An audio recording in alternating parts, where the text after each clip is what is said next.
السلام علیکم ورحمۃ اللہ وبرکاتہ۔ نحمدہ ونصلی علی رسولہ الکریم۔ جامعہ انوریہ حیدرآباد باب العلم انوریہ ایجوکیشنل سوسائٹی کی جانب سے تفسیرات احمدیہ کے درس کا سلسلہ جاری ہے۔ آج ہمارا سبق ہے مسئلہ نمبر 37 سے، طاعون اور وبا سے نہ بھاگنے کا بیان۔ جو پھیلنے والی بیماریاں ہوتی ہیں، متعدد امراض ہوتے ہیں، جس کو دور حاضر میں وائرس وغیرہ کا نام دیا جاتا ہے۔ اس قسم کی بیماریاں جو پوری بستیوں کو، شہروں کو جو ہے اپنی گرفت میں لے لیتی ہیں، ایسی بیماریوں سے نہ بھاگنے کا بیان، یہ عنوان ہے مسئلے کا، اور اس عنوان کو مندرجہ ذیل آیت سے اخذ کیا گیا ہے۔ اعوذ باللہ من الشیطان الرجیم، بسم اللہ الرحمن الرحیم۔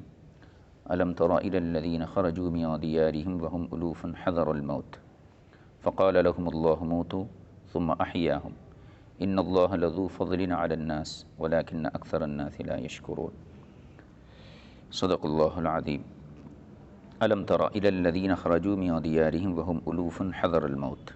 الم تر، کیا آپ نے نہیں دیکھا، الی الذین، ان لوگوں کو، خرجوا من دیارہم، جو اپنے گھروں سے نکل بیٹھے، وہم الوف، حالانکہ وہ ہزاروں تھے، حذر الموت، موت کے ڈر سے، فقال لهم اللہ موتوا، تو اللہ رب العزت نے انہیں فرمایا کہ مر جاؤ، ثم احیاہم، پھر انہیں جلایا، زندہ کیا، ان اللہ لذو فضل علی الناس، بے شک اللہ تعالیٰ لوگوں پر فضل والا ہے، فضل کرنے والا ہے، ولیکن اکثر الناس لا یشکرون، لیکن اکثر لوگ شکر گزاری نہیں کرتے۔ یہ آیت کریمہ کا مرادی معنی ہوا۔ اب اس کی تفسیر کے ضمن میں صاحب کتاب نے جو معروضات پیش کیے ہیں وہ ناظرین کی خدمت میں پیش کیے جاتے ہیں۔ فرماتے ہیں، جاننا چاہیے کہ موت سے ڈر کر بھاگنے کی ممانعت، یعنی اس کو جو منع کیا گیا ہے، قرآن کریم میں بہت سی آیتوں میں ہیں۔ بہت سی ایسی آیتیں ہیں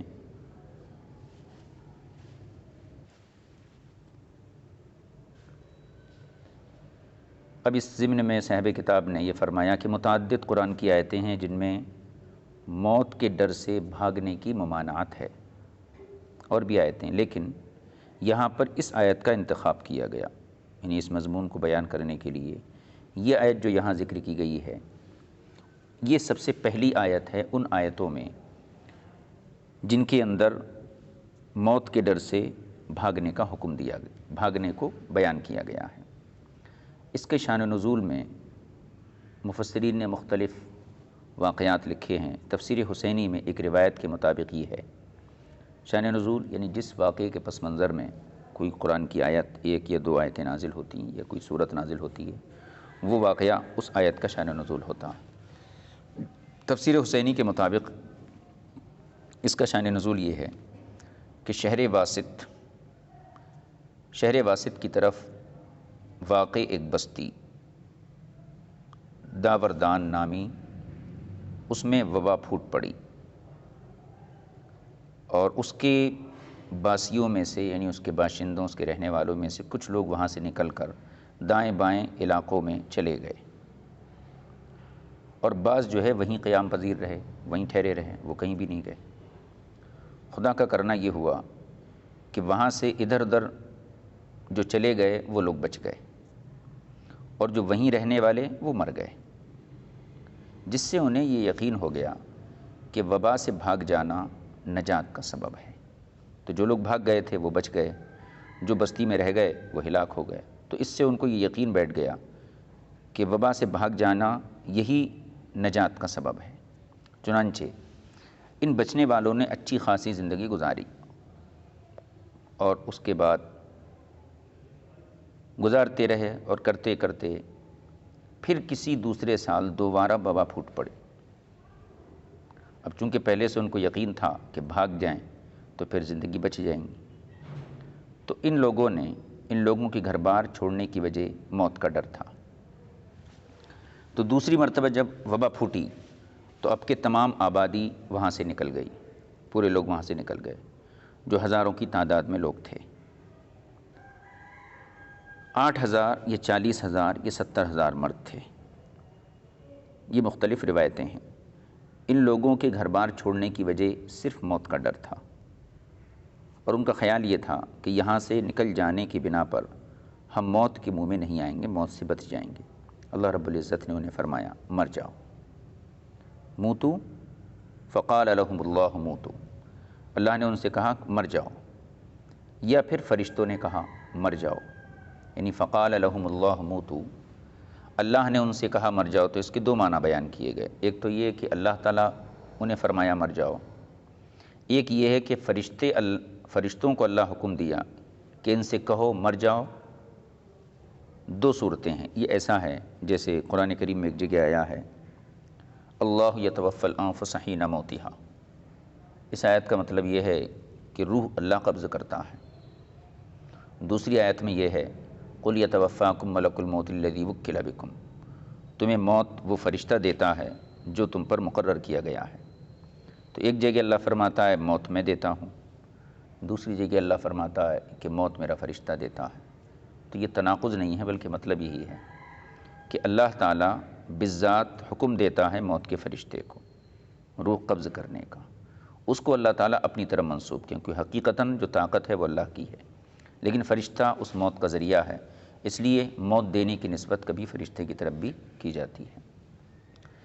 اس سے ہم بہت سارے مسائل کو سمجھ سکتے ہیں کہ جیسے اولیاء ہیں، صلحاء ہیں، صحابہ، تابعین، اہل بیت، انبیاء علیہم السلام کی طرف ہم نسبت کرتے ہیں کہ انہوں نے ہمیں شفا دی، انہوں نے ہمیں اولاد دی، اس قسم کے الفاظ جو بولے جاتے ہیں تو اس کا بھی یہی معنی ہے کہ وہ ذریعہ اور وسیلہ ہوتے ہیں۔ حقیقت میں ہر نعمت دینے والا، ہر مشکل آسان کرنے والا اللہ رب العزت ہے۔ لیکن مشکل یہ ہے کہ لوگ فرشتے کو تو شریک ماننے تیار ہیں کہ اللہ خود فرماتا ہے کہ تمہیں ملک الموت فرشتہ دیتا ہے، لیکن نبی کو مشکل کشا ماننے کے لیے تیار نہیں ہے، حالانکہ نبی کا مقام فرشتے سے بہت اعلیٰ اور افضل ہوتا ہے۔ تو جب اللہ تعالیٰ خود جو ہے فرشتوں کی طرف موت دینے کی نسبت کیا، پانی برسانے کی نسبت کیا، حتیٰ کہ جنگوں میں ثابت قدمی کی نسبت اللہ فرشتوں کی طرف کیا، اذ یوحی ربک الی الملائکۃ انی معکم فثبتوا الذین آمنوا، جب تمہارے رب نے فرشتوں کی طرف وحی کی کہ اے فرشتوں جاؤ اور ایمان والوں کو ثابت قدم کرو، ان کے قدموں کو میدان جنگ میں جماؤ۔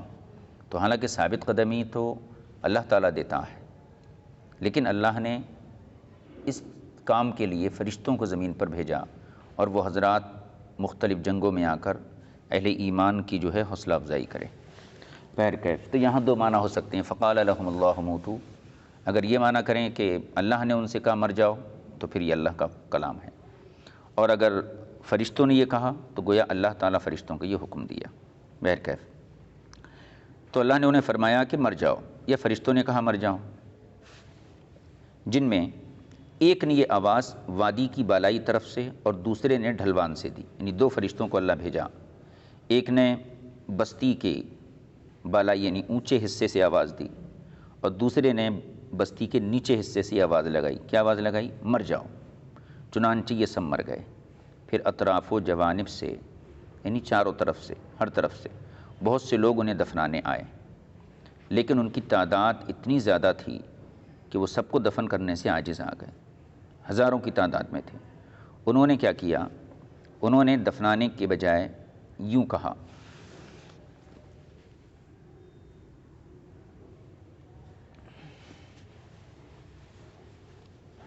دور ہو رہا ذرا، ایسا اسٹریٹ آ جائیے، نہیں تو ایسا، ہاں ادھر سے ذرا اندھیرا آ رہا ہے، روشنی رک رہی ہے۔ اچھا ادھر سے، ہاں ایسا بیٹھ جاتا ہے۔ ایک کام کیجئے نا، ایسا اس پر رکھ لیجئے، تھوڑا پیچھے، بس اب صحیح ہے، ٹھیک، یہاں پہ بس برابر ہے۔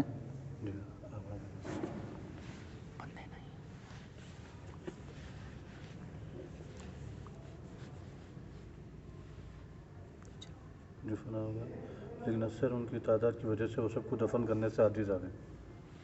انہوں نے دفنانے کے بجائے یوں کہا کہ چالو ہے وہ۔ اچھا، چنانچہ جو ہے تعداد زیادہ ہونے کی وجہ سے یہ لوگ دفنا نہیں سکے، تو انہوں نے کیا کیا؟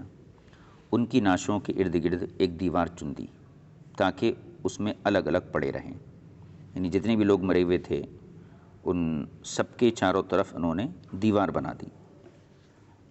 عرصہ گزر گیا، ایک زمانہ گزر گیا، اب ان کے جسموں پر سے گوشت پوست سب غائب ہو گیا، یعنی وہ لوگ مر گئے اور ان کے جسموں پہ سے جو گوشت تھا وہ ساری چیزیں جو ہے خاک میں مل گئیں، حتیٰ کہ اللہ رب العزت نے ایک پیغمبر حضرت حزقیل بن سوریہ علیہ السلام ان کا ادھر سے گزر ہوا۔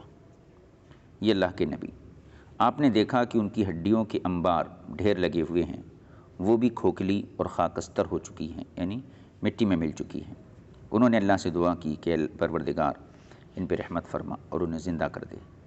اللہ نے حضرت حزقیل علیہ السلام کو خوشخبری دی اور فرمایا کہ تم فلاں کلمہ پڑھو، وہ یا کسی کلمے کی تلقین فرمائی، اللہ تعالیٰ کوئی کلمہ دیا، یہ پڑھو تو وہ سب زندہ ہو جائیں گے۔ جب حضرت حزقیل علیہ السلام نے وہی کلمات پڑھے تو اللہ تعالیٰ نے ان سب کو زندہ کر دیا تاکہ وہ اقرار کریں اور اس پر مطلع ہو جائیں کہ کس پر، کہ اللہ تعالیٰ کی قضاء اور قدر سے کوئی بھاگنے کی جگہ نہیں ہے۔ ھذا ما فی الحسینی، یہ تفسیر حسینی کا خلاصہ تھا۔ یہ واقعہ ہوا، اب اس میں ایک دو باتیں قابل توجہ ہیں، قابل غور۔ پہلی چیز تو یہ ہے، حضرت حزقیل علیہ السلام جب وہاں سے گزر ہوا تو آپ نے دعا کی انہیں نظر رحمت فرما اور انہیں زندہ کر دے۔ اللہ تعالیٰ حضرت حزقیل کی دعا کی وجہ سے ان کو زندگی عطا فرمایا۔ اس سے پتہ چلتا ہے کہ انبیاء کی دعا سے مردے زندہ ہو سکتے ہیں۔ دوسری چیز، زندگی دینے والا تو اللہ ہے، لیکن اللہ رب العزت نے حضرت حزقیل کی زبان سے ان کو زندگی دی۔ اللہ یوں ہی ان سے کہتا سب زندہ ہو جاؤ تو سارے لوگ زندہ ہو جاتے، لیکن اللہ نے جو طریقہ اختیار کیا کہ نبی کی زبان پر کلمات جاری فرمائے اور نبی نے اپنی زبان سے جب وہ کلمات ادا کیے جب ان کو زندگی ملی، تو اس سے پتہ یہ چلتا ہے کہ انبیاء کی زبان میں جو تاثیر ہے وہ عام لوگوں کی زبان میں تاثیر نہیں ہوتی ہے۔ تیسری چیز، قضاء اور قدر، ان کو زندہ کیوں کیا گیا؟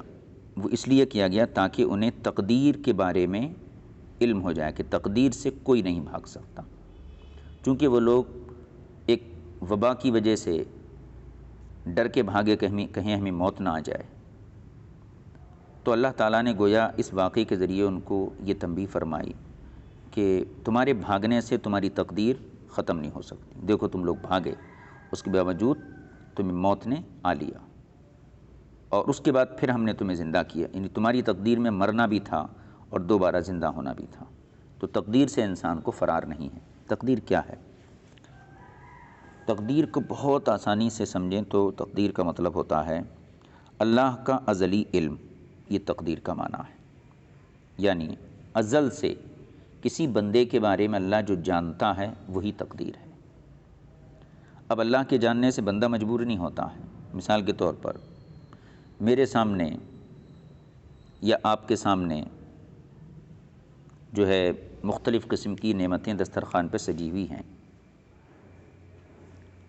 اب آپ اس میں سے ایک سالن اٹھاتے ہیں، دوسرے سالن سے کھاتے ہیں، تیسرے سالن سے کھاتے ہیں، پانی پیتے ہیں، تو یہ جو کچھ آپ کر رہے ہیں یہ سب اللہ کے علم میں پہلے سے ہے، لیکن آپ جو چیز کی طرف ہاتھ بڑھا رہے ہیں یا آپ اپنے ارادے سے بڑھا رہے ہیں، اپنے اختیار سے بڑھا رہے ہیں۔ آپ نماز پڑھ رہے ہیں تو اپنے اختیار سے پڑھ رہے ہیں، کوئی گناہ کر رہے ہیں تو اپنے اختیار سے، یعنی اللہ کے لکھ دینے کی وجہ سے بندہ مجبور نہیں ہوتا ہے۔ ایسا نہیں ہے کہ اللہ نے لکھ دیا ہے تو بندہ لکھنے کی وجہ سے ویسا ہی کرے گا، نہیں، بلکہ ایسا ہے بندہ جیسا کرنے والا تھا اللہ نے ویسا لکھا ہے۔ ایک نجومی کو پکڑیے، وہ نجومی جو ہے اپنے علم کی بنیاد پر کبھی کبھی ایسا ہوتا ہے وہ وہی بات بتا دیتا ہے جو آپ کے دل میں ہے، حالانکہ وہ ایک نجومی ہے، اس کا علم خطا بھی کر سکتا ہے اور بارہ کرتا ہے۔ اس لیے جو ہے قضاء اور قدر پہ یقین رکھنا یہ ایمان کی بنیادی عقائد میں سے ایک عقیدہ ہے۔ والبعث بعد الموت، یہ چیز بھی انہی عقائد میں سے آتی ہے۔ تقدیر، قضاء اور قدر میں تھوڑا سا فرق ہے۔ قضاء کا لفظی معنی ہے فیصلہ کرنا، اور تقدیر کا معنی ہے اندازہ کرنا۔ اللہ تعالیٰ جیسے کوئی انجینئر ہے، انجینئر ایک مکان کا نقشہ بناتا ہے اپنے دماغ میں کہ یہاں پہ بیڈ روم ہے، یہاں دیوان خانہ ہے، یہاں دالان ہے، یہاں کچن ہے۔ یہ ساری چیزیں ابھی اس کے علم میں ہیں، ابھی خارج میں اس کا کوئی وجود نہیں ہے۔ یہ چیز ہوتی ہے تقدیر۔ اب وہ گھر وجود میں آ گیا تو جیسا اس نے پلان بنایا تھا ویسی چیز خارج میں آئی، یہ جو ہے قضا ہے۔ جیسے قرآن میں وَإِذَا قَضَى أَمْرًا فَإِنَّمَا يَقُولُ لَهُ كُن فَيَكُونُ، جب اللہ کسی کام کا ارادہ فرماتا ہے تو اس سے کہتا ہو جا، وہ چیز ہو جاتی۔ تو یعنی اس کے علم میں اس چیز کے بارے میں جو منصوبہ ہے، اسی منصوبے کے مطابق من وعن وہ چیز خارج میں موجود ہو جاتی ہے۔ یہ تقدیر، قضاء اور قدر کی وضاحت تھی۔ آگے دیکھیے الوفن، یعنی آپ نے ان لوگوں کو نہیں دیکھا جو اپنے گھروں سے بھاگے موت کے ڈر سے، حالانکہ وہ ہزاروں کی تعداد میں تھے۔ الوف، الف ہزار کو بولتے ہیں اور اس کی جمع الوف آتی ہے۔ الوف کی تفسیر میں بعض حضرات نے یہ بھی فرمایا ہے کہ ان کی تعداد 10,000 تھی یا 30,000 تھی جو لوگ موت کے ڈر سے بھاگے تھے۔ اور یہ بھی تفسیر کی گئی ہے کہ الوف تالیف سے مشتق ہے، جو یہاں متألفون کے معنی میں ہے۔ تالیف کا مطلب کیا ہوتا ہے؟ جمع کرنا، اور یہاں پر یہ متألفون چونکہ الوف ہے لہٰذا اس کو متألفون اس میں فاعل کے معنی میں لیا جائے گا، اور یہ تفسیر بقول صاحب کشاف ایک نئی اور انوکھی تفسیر ہے۔ آگے دیکھیے، اور حضرت حزقیل علیہ السلام کی جگہ بعض تفاسیر میں قابیل کا ذکر آیا ہے، یعنی یہاں پر یہ تذکرہ آیا کہ حضرت حزقیل کا وہاں سے گزر ہوا، ان کی دعا سے پھر اللہ نے ان کو زندہ کیا۔ اور دوسری تفاسیر میں یہاں نبی کی جگہ قابیل کا ذکر کیا گیا ہے، دو قول۔ تیسرا قول یہ بھی ہے کہ یہ مرنے والے بنی اسرائیل میں سے ایک قوم کے افراد تھے، تو اس سے یہ پتہ چلتا ہے کہ بنی اسرائیل کا یہ واقعہ ہے۔ ان کو ان کے بادشاہ نے جہاد کی دعوت دی، تو انہوں نے جہاد کے بجائے اس سے راہ فرار اختیار کی، یعنی جہاد میں نہیں گئے بلکہ بھاگ گئے، بستیاں چھوڑ دی تاکہ موت سے بچ جائیں، کیونکہ جہاد میں بھی جان قربان کرنی پڑتی ہے۔ تو وہ لوگ کیا کرے، موت کے ڈر سے جو ہے بستیاں چھوڑ کے بھاگ گئے اور جہاد میں نہیں گئے۔ انہیں اللہ تعالیٰ نے 8 دن مردہ حالت میں رکھا، پھر زندہ کیا۔ اب یہ 2 واقعے ہو گئے۔ پہلے واقعے کی روشنی میں پتہ چلتا ہے کہ یہ لوگ ایک بیماری کے ڈر سے گھر چھوڑ کے بھاگے تھے۔ دوسرے واقعے سے پتہ چلتا ہے کہ بیماری کے ڈر سے نہیں بلکہ جہاد کے ڈر سے، لیکن موت کا ڈر دونوں میں تھا۔ جہاں بیماری کا واقعہ ہے تو وہاں بھی موت کے ڈر سے بھاگے، اور جہاں جہاد کا ذکر ہے تو وہاں بھی موت کے ڈر سے بھاگے۔ دونوں جگہ موت کے ڈر سے ہی بھاگے۔ تو کوئی بھی تفسیر لیں اس میں سے، حضر الموت کا معنی اپنی جگہ برابر بیٹھ جاتا ہے۔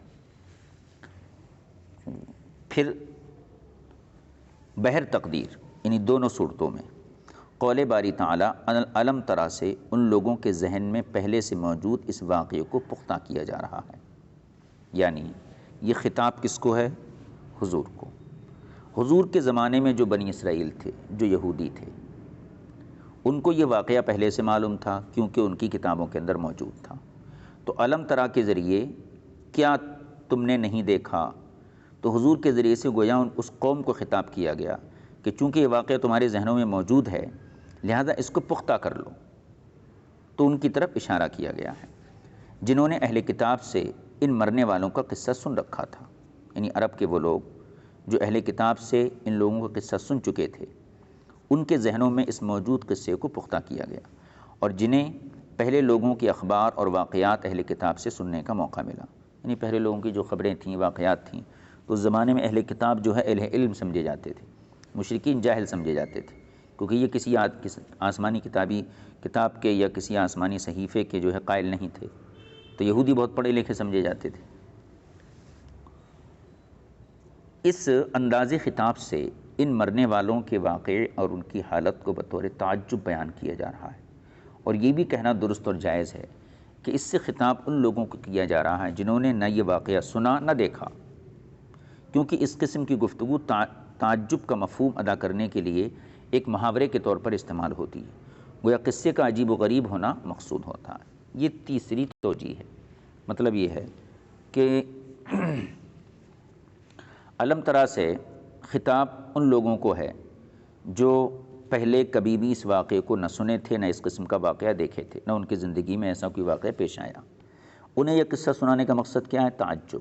اور ظاہر سی بات ہے، تعجب اگر کسی بات سے مقصود ہو کہ سامنے والے کو تعجب میں ڈالنا ہے، تو ایسی چیز سنانا جس کے اندر عجیب و غریب چیزیں موجود ہوں، اسی کو تعجب کہتے ہیں۔ اگر پہلے سے وہ چیز معلوم ہے تو تعجب کا مفہوم نہیں نکلتا ہے۔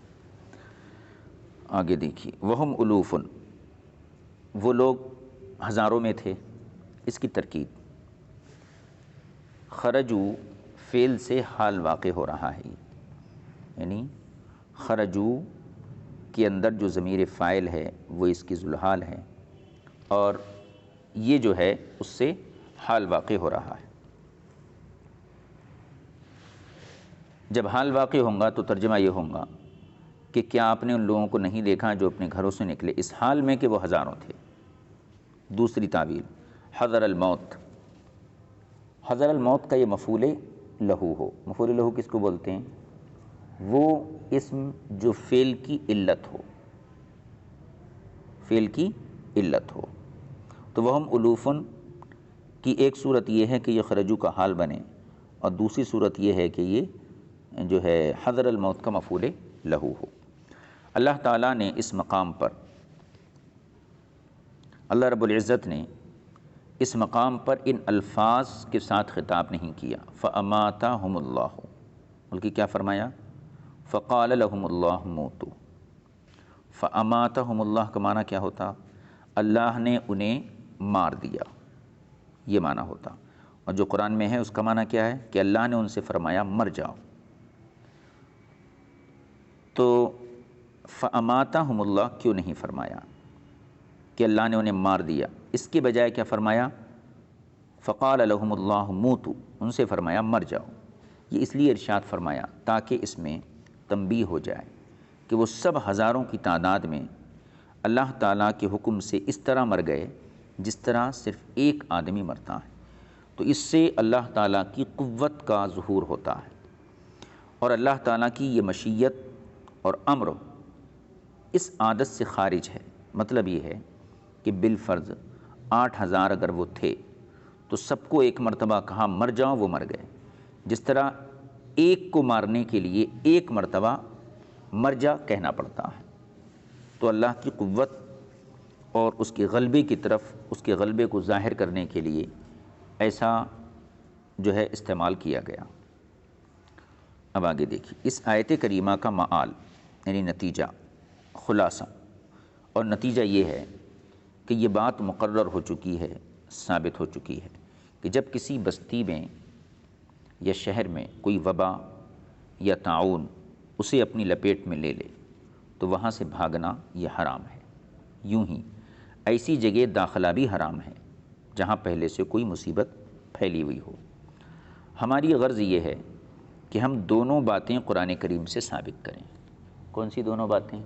پہلی چیز تو یہ کہ جہاں وبا پھوٹ پڑی ہے وہاں سے بھاگنا نہیں چاہیے، یہ بھی قرآن سے ثابت کریں۔ دوسری چیز، جہاں وبا ہے وہاں پر داخل نہیں ہونا چاہیے، یہ دوسری چیز ہوئی۔ تو ان دونوں چیزوں کی حرمت جو ہے ہم قرآن سے ثابت کریں گے۔ اب اس کے سلسلے میں صاحب کتاب نے فرمایا کہ پہلے تو یہ اللہ تعالیٰ کا قول ہے وَلَا تُلْقُوا بِأَيْدِيكُمْ إِلَى التَّهْلُكَةِ، اور تم خود بخود ہلاکت میں مت جاؤ۔ تو اس آیت کریمہ میں اللہ رب العزت نے یہ ثابت فرمایا کہ جہاں پر پہلے سے وبا موجود ہے تو وہاں داخل مت ہو۔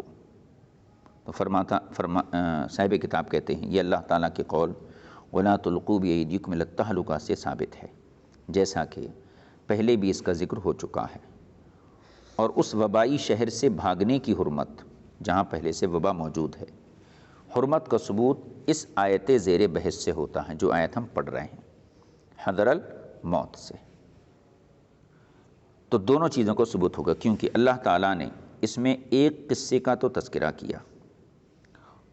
وہ قصہ کیا ہے کہ وہ لوگ بھاگے موت کے ڈر سے، اور اس کے بعد اللہ تعالیٰ ان کو موت دے دیا، تو بھاگنے کے باوجود بھی وہ اپنی موت کو نہیں بچا سکے۔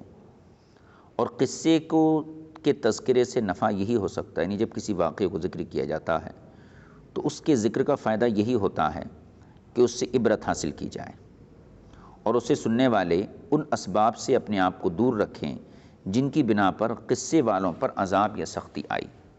یہی مقصد ہوتا ہے۔ مثلا فرعون کا واقعہ اگر قرآن بیان کرتا ہے تو اس لیے نہیں کہ فرعون کی کوئی فضیلت تھی، بلکہ اس لیے بیان کرتا ہے کہ فرعون کو سرکشی کی وجہ سے جو عذاب اس تک پہنچا، تو قرآن پڑھنے والے لوگ ایسے اسباب سے اپنے کو دور رکھیں جو غضب الہی کی دعوت دیتے ہیں۔ دیکھیے، وہ اس قصے میں وبا سے بھاگنا ہے، جو عبرت ہے اس میں سختی آئی جو، وہ اس قصے میں وبا سے بھاگنا ہے۔ لہذا معلوم ہوا کہ یہ بات ممنوع ہے۔ اس مضمون کی قرآن کریم میں بہت سی آیتیں آئی ہیں۔ مثلا قل ان الموت الذی تفرون منہ فانہ ملاقیکم، فرما دیجئے بے شک وہ موت جس سے تم بھاگ رہے ہو یا بھاگتے ہو یا بھاگنا چاہتے ہو، فانہ ملاقیکم، تو وہ ضرور تم سے ملاقات کرے گی، تم تک پہنچ جائے گی، وغیرہ وغیرہ۔ تو دوسری آیتیں بھی موت سے بھاگنے کی ممانعت پر دلالت کرتی ہیں۔ اب یہاں پر ایک اعتراض ہو سکتا ہے۔ اعتراض یہ ہے، فرماتے ہیں یہاں یہ اعتراض نہ کیا جائے کہ اللہ تعالیٰ نے اس آیت میں آخرت میں عذاب کا کوئی ذکر نہیں کیا، یعنی موت سے بھاگنے والوں کو کل قیامت میں عذاب شدید ہوگا، اس قسم کا ذکر آیت کے اندر نہیں ہے۔ جبکہ اکثر قصے جات میں، یعنی اکثر قصے جو قرآن بیان کرتا ہے اس میں اخروی آخرت کے عذاب کو مرتب کیا گیا ہے، یعنی ایسے واقعات جب قرآن بیان کرتا ہے تو ساتھ ساتھ آخرت کا عذاب بھی بیان فرماتا ہے۔ اور موت سے فرار، یعنی موت سے بھاگنے کے حرام ہونے پر استدلال تب درست ہوگا جبکہ اس کے لیے اخروی عذاب کا ترتب مذکور ہوتا، یعنی یہ بھی ہوتا کہ اس جرم کی پاداش میں اور اس جرم کے بدلے میں تمہیں عذاب آخرت ہو سکتا ہے، اور وہ یہاں نہیں ہے، یعنی عذاب آخرت کا کوئی تذکرہ نہیں، لہذا استدلال درست نہیں ہے۔ ہم اس کے جواب میں یہ کہتے ہیں کہ اس آیت میں اگرچہ عذاب اخروی یعنی آخرت کے عذاب کا تذکرہ نہیں، لیکن عذاب دنیاوی تو ان کو دیا گیا، یعنی دنیاوی عذاب ان کو دیا گیا۔ اور جو اللہ تعالیٰ کا یہ قول ہے فقال لهم اللہ موتوا، اس سے ظاہر ہے، یعنی یہ جواب اسی سے ظاہر ہے کہ دنیاوی عذاب ان کو دیا گیا، تو یہ فقال لهم اللہ موتوا سے ظاہر ہے۔ اس لیے وبا سے بھاگنے کی حرمت کے لیے عذاب کا ترتب تو ہو گیا، یعنی آپ نے یہی تو اعتراض کیا کہ اگر یہ چیز حرام ہے تو پھر اس پر عذاب مرتب ہونا چاہیے۔ تو ہم یہ کہیں گے اگرچہ یہاں عذاب آخرت کا تذکرہ نہیں ہے، لیکن دنیاوی عذاب کا ترتب ہوا، لہذا بات مکمل ہو گئی، اگرچہ وہ دنیاوی ہے، اخروی عذاب نہیں ہے۔ اس اعتراض کی غایت یہی کہی جا سکتی ہے، اس اعتراض سے زیادہ سے زیادہ یہ بات کہی جا سکتی ہے کہ یہ کہنا کیوں جائز نہیں کہ اس قصے کو بیان فرمانے سے غرض یہ ہے کہ ہزاروں مردوں کو مرنے کے بعد ایک لمحے میں زندہ کر دینا نہایت تعجب خیز بات ہے۔ یعنی صاحب کتاب کے کہنے کا مقصد یہ ہے کہ ہم نے اس آیت کو جو یہاں پیش کیا وہ اس حوالے سے پیش کیا ہے کہ وبا والی بستی سے بھاگنا موت کے ڈر سے یہ حرام ہے، اور اس قصے کو اسی حرمت کو بیان کرنے کے لیے پیش کیا گیا ہے، تو اس پر اعتراض پڑا، اس کا جواب دیا گیا۔ اب فرماتے ہیں زیادہ سے زیادہ اعتراض کا مقصد یہ ہوگا کہ اس قصے کو قرآن میں ذکر کرنے کا مقصد یہ ہونا چاہیے کہ ہزاروں مردوں کو مرنے کے بعد ایک لمحے میں زندہ کر دیا گیا، تو یہ نہایت تعجب خیز بات ہے۔ اس تعجب کو بیان کرنے کے لیے واقعہ یہ قصہ ذکر کیا گیا ہے، اس لیے نہیں کہ اس سے غرض ان کا وبا سے بھاگنا بیان کرنا مقصد تھا، یعنی یہ مقصد نہیں تھا کہ وبا سے بھاگنا یا نہیں بھاگنا، یہ مقصد نہیں تھا، بلکہ یہ تھا کہ یہ تعجب خیز قصہ ہے، اس لیے اس کو ذکر کیا گیا۔ یہ بھی ہو سکتا ہے کہ اس قصے کا فائدہ یہ ہو کہ اس سے اللہ تعالیٰ مسلمانوں کو جہاد کے لیے حوصلہ اور ہمت دلاتا ہے، ہمت دلانا چاہتا ہے، اور یہ بتانا چاہتا ہے کہ موت بہرحال آنی ہے، ہر حال میں آنی ہے، جیسا کہ ان امور منتجا کی تفسیر میں صراحت موجود ہے، جو اس کے ساتھ ساتھ قتل سے فرار بھی اس میں بیان کیا گیا ہے، جیسا کہ دوسری روایت شان نزول میں مذکور ہوا۔ اس آیت میں یعنی دو روایتیں اس کی ذکر کی گئی تھیں شان نزول میں، ایک تو پہلی حضرت حزقیل کی روایت تھی، اور دوسری روایت کیا تھی کہ ان کو ایک بادشاہ نے جہاد کا حکم دیا، تو یہ جہاد کے ڈر سے جو ہے بستیاں چھوڑ کر بھاگ گئے، تو گویا کہ ان کو اس بات پر ابھارنا ہے کہ تاکہ یہ حضرات جو ہیں حوصلے اور ہمت کے ساتھ جہاد کے لیے نکلیں، اور اس بات کا یقین رکھیں کہ موت بہرحال آئے گی، گھر میں رہیں گے جب بھی آئے گی، میدان جنگ میں بھی آئے گی، بستیاں چھوڑ جائیں گے جب بھی آئے گی۔ اس آیت میں مذکورہ باتیں مد نظر تھیں، وبا سے فرار کا معاملہ مد نظر نہیں تھا۔ اس سلسلے میں یہ جواب دینا ممکن ہے کہ روایت ثانیہ یعنی بادشاہ نے جہاد کا کہا اور یہ لوگ مکر گئے، یہ دوسری روایت جو ہے یہ ضعیف ہے۔ اس کی دلیل یہ ہے کہ اسے مفسرین نے دوسرے نمبر پر ذکر کیا ہے، اور پہلے حضرت حزقیل کا واقعہ ذکر کیا ہے، اور اگر تسلیم کر لیا جائے کہ آیت کریم کا مقصد نزول یعنی اس آیت کے نازل کرنے کا مقصد نزول ہزاروں مردوں کے زندہ کرنے کی عجیب بات بیان کرنا یا مسلمانوں کو جہاد پر ابھارنا ہے، تو ہم نے اس کا مقصد ذکر کیا کہ وبا سے بھاگنے کی حرمت، یعنی اگر یہ تسلیم کر لیا جائے کہ آیت کو نازل کرنے کا مقصد یہ ہے کہ ہزاروں مردوں کو زندہ کرنا یہ عجیب بات ہے، اس چیز کو بیان کرنے کے لیے آیت اتاری گئی ہے، یا پھر مسلمانوں کو جہاد پر ابھارنے کے لیے آیت اتاری گئی ہے، تو اگر یہ مقصد تسلیم کیا جائے تو پھر ہم نے بھی اس کا ایک مقصد ذکر کیا ہے، کون سا؟ کہ اس سے یہ ثابت ہوتا ہے کہ وبا سے بھاگنا حرام ہے، تو وہ بھی کم از کم اشارۃ النص سے تو ضرور ثابت ہوتا ہے، یعنی ہمارا جو مقصد ہے بیان کردہ وہ بھی آیت سے اشارۃ النص کے اعتبار سے ثابت ہوتا ہے، اور تمسک اور استدلال کے معاملے میں یعنی کسی بھی آیت یا کسی بھی حدیث سے جو دلیل پکڑتے ہیں، استدلال کرتے ہیں، اس معاملے میں اشارۃ النص بھی عبارۃ النص کے مثل ہی ہے۔ عبارۃ النص کس کو بولتے ہیں؟ اور عبارۃ النص کہتے ہیں اس مفہوم کو جس کو بیان کرنے کے لیے آیت نازل ہوتی ہے۔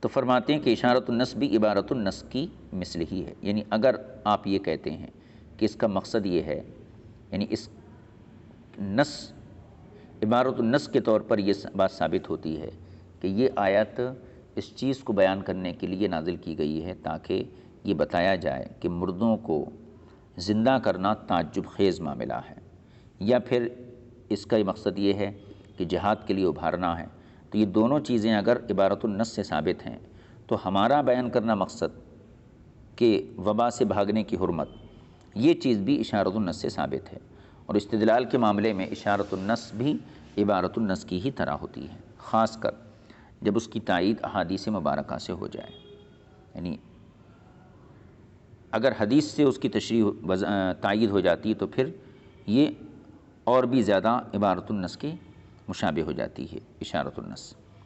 اس سلسلے میں حضور اکرم صلی اللہ علیہ وسلم کی حدیث پاک بھی ہے، آپ نے فرمایا الفار من الطاعون کالفار من الزحف، طاعون سے بھاگنا ایسا ہی ہے جیسا میدان جنگ سے بھاگنا۔ تو یہاں دیکھیے آیت کریمہ سے ہمارے مقصد کی تائید ہو جاتی ہے۔ یہ مسئلہ 37 نمبر مسئلہ تھا جو یہاں اختتام کو پہنچا۔ اب ہم آئندہ مسئلے کو انشاءاللہ آئندہ درس میں شریک کریں گے۔ صلی اللہ علیہ نبی الکریم وآلہ وصحبہ اجمعین والحمد للہ رب العالمین۔